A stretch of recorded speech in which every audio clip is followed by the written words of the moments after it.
Bienvenidos a un nuevo capítulo de actualización del mercado Fractal Market, con datos e información macroeconómica y políticas monetarias aplicadas por la Fed en Estados Unidos. Mi nombre es Gismari Quintero y en este capítulo presentaremos la actualización del mercado del mes de agosto. La hoja de balance de la Fed registra actualmente 8 billones de dólares. Desde febrero del 2020 hasta agosto del 2021 ha aumentado 4 billones de dólares la compra de activos.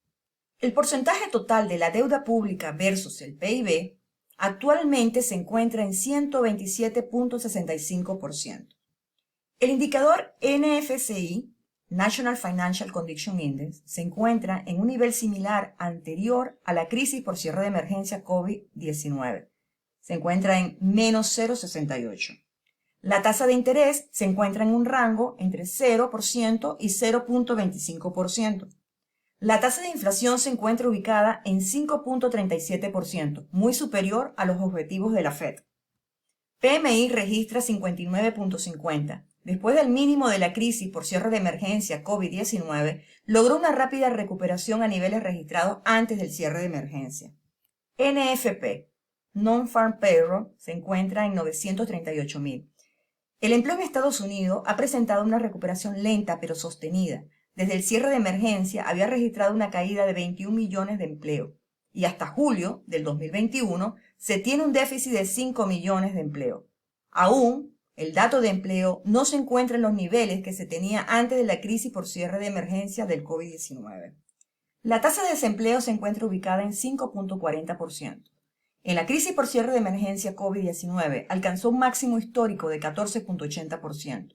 Y la recuperación ha sido sostenida manteniendo la tasa de desempleo por debajo del 6%. Solicitud de subsidio por desempleo se encuentra en 375.000. Ha disminuido la solicitud de subsidio por desempleo semanal. Se está acercando a los niveles registrados antes de la crisis por cierre de emergencia COVID-19. El total de empleados privados se encuentra en 146 millones. Antes de la crisis por cierre de emergencia COVID-19, registró 152 millones total de empleados privados. Se puede apreciar una recuperación importante, sin embargo, aún no se encuentra en los niveles registrados antes del cierre de emergencia. Actualmente los datos macroeconómicos, PMI, producción y PIB, muestran una importante recuperación de la economía. Sin embargo, el dato de empleo aún no se ha recuperado totalmente. En cuanto a la inflación, el dato registrado se encuentra muy superior a los objetivos de la Fed. Powell, en la conferencia de prensa del día 28 de julio del 2021, dejó claros los objetivos de la política monetaria, así como el foco de atención y sus próximas acciones. Entre los objetivos de la política monetaria, mencionaba Powell, en la Reserva Federal estamos fuertemente comprometidos para lograr los objetivos de política monetaria que nos ha dado el Congreso, máximo empleo y estabilidad de precios. El FOMC mantuvo las tasas de interés cercanas a 0% y mantuvo nuestras compras de activos.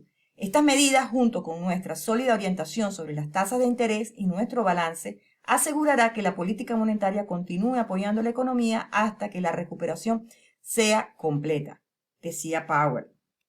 En cuanto a la cadena de suministro, mencionó Powell, en algunas industrias las limitaciones de la oferta a corto plazo están restringiendo la actividad. Estas limitaciones son particularmente graves en la industria de los vehículos de motor, donde la escasez mundial de semiconductores ha reducido drásticamente la producción en lo que va de año. En cuanto al empleo, decía Powell, el mercado laboral aún tiene un camino por recorrer. Los factores relacionados con la pandemia, como las necesidades de cuidados, los temores continuos al virus y los pagos del seguro de desempleo, parecen estar afectando el crecimiento del empleo. Estos factores deberían disminuir en los próximos meses, lo que generará fuerte avance en el empleo.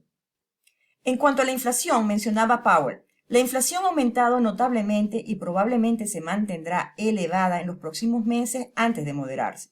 A medida que la economía continúa abriéndose y el gasto se recupere, estamos viendo una presión al alza sobre los precios, particularmente porque los cuellos de botella en la cadena de suministro en algunos sectores han limitado la rapidez con que la producción puede responder en el corto plazo. Estos efectos de cuellos de botella han sido mayores de lo anticipado, pero a medida que estos efectos transitorios de la cadena de suministro disminuyan, se espera que la inflación retroceda hacia nuestra meta a más largo plazo.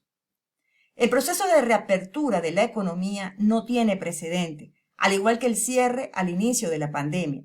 A medida que continúa la reapertura, los cuellos de botella, las dificultades de contratación y otras restricciones podrían seguir limitando la rapidez con que se puede ajustar la cadena de suministro, lo que aumenta la posibilidad de que la inflación sea más alta y más persistente de lo que esperamos. Los efectos de la pandemia en la economía han seguido disminuyendo, pero persisten los riesgos para las perspectivas económicas. El progreso en las vacunaciones ha limitado la propagación del COVID. Sin embargo, el ritmo de las vacunaciones se ha ralentizado y la cepa delta del virus se está propagando rápidamente en algunas áreas. El progreso continuo en las vacunaciones respaldaría el regreso a condiciones económicas más normales. Dado que la inflación se ha mantenido persistentemente por debajo del 2%, nuestro objetivo es lograr una inflación moderadamente superior al 2% durante algún tiempo para que la inflación promedie el 2% a lo largo del tiempo y las expectativas de inflación a largo plazo se mantengan bien ancladas en 2%. Con respecto a las tasas de interés, seguimos esperando que sea apropiado mantener el rango objetivo actual de 0% a 0.25% para la tasa de fondos federales, hasta que las condiciones del mercado laboral hayan alcanzado niveles consistentes con la evaluación del Comité de Empleo Máximo y la inflación haya aumentado a 2% y esté en camino de superar moderadamente el 2% durante algún tiempo. Sobre la compra de títulos, mencionaba Powell. Además, continuamos aumentando nuestros títulos de valores del Tesoro en al menos 80.000 millones por mes y de las agencias MBS, valores respaldados por hipoteca, en al menos 40.000 millones por mes hasta que se haya logrado un progreso sustancial adicional hacia nuestras metas de máximo empleo y estabilidad de precios. Nuestras compras de activos han sido una herramienta fundamental. Ayudaron a preservar la estabilidad financiera y el funcionamiento del mercado en las primeras etapas de la pandemia, y desde entonces han ayudado a fomentar condiciones financieras acomodaticias para respaldar la economía. Powell, en su declaración, deja claro lo siguiente. Continúa la compra de activos del Tesoro, por tanto, esperamos un aumento en la hoja de balance. 2. Se mantiene la tasa de interés entre 0% y 0.25%. 3. La problemática de la cadena de suministro está impactando en la subida de precios y, por tanto, impacta en la tasa de inflación. Por lo tanto, espera que la tasa de inflación se mantenga relativamente alta por un tiempo hasta que la problemática de la cadena de suministro se resuelva. Toda esta política se mantiene hasta lograr los objetivos de la Fed, que son máximo empleo y estabilidad de precios. Muchas gracias por su atención. Los esperamos en el próximo capítulo de actualización del mercado el próximo mes. No olvides visitar la página www.fractalsmarket.com. Síguenos en TradingView para que puedas hacer seguimiento a los análisis compartidos. También nos puedes encontrar como @fractalsmarket, @etmeco y @gismari en las redes sociales Twitter, Instagram y canal de YouTube. Si deseas profundizar tus conocimientos sobre la teoría fractal y teoría del caos, no olvides inscribirte en nuestros programas de capacitación. Los esperamos en un próximo capítulo. Chao, chao.